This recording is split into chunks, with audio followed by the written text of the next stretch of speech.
अस्सलामुअलैकुम, आप देख रहे हैं जेएन न्यूज और मैं हूं आपकी मेजबान सुंबल ज़िया। बुलेटिन का बाकायदा आगाज करते हैं और शामिल करते हैं अब तक की अहम तरीन खबरें।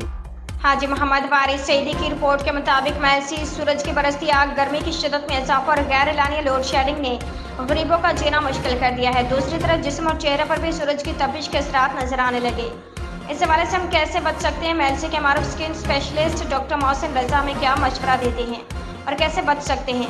जी डॉक्टर साहब बताइएगा। आपको हाइड्रेट रखना है, साथ में आपने डाइल्यूटेड जूसेस जो है वो ज़रूर इस्तेमाल करने हैं। जैसा कि आप मुख्तलिफ जूसेस हैं, आप सेब का है, ऑरेंज का जूस है या कोई भी जूसेस हैं, जैसे कि आप पानी के अंदर खीरा है, टमाटर है, नींबू है, वो आप निचोड़ के उसके अंदर आप इस्तेमाल कर सकते हैं। और इसके अलावा आप जो है ना अपनी स्किन को मॉइस्चराइज करने के लिए मॉइस्चराइज़र का ज़रूर इस्तेमाल करें। लेकिन मेरा मशवरा ये है कि मॉइस्चराइज़र भी आपने जेल फॉर्म में इस्तेमाल करना है, क्योंकि क्रीमी या लोशन फॉर्म में अगर आप इस्तेमाल करेंगे तो वो चेहरे के ऊपर नहीं ठहरेगा, आपकी स्किन को और ग्रीजी कर देगा।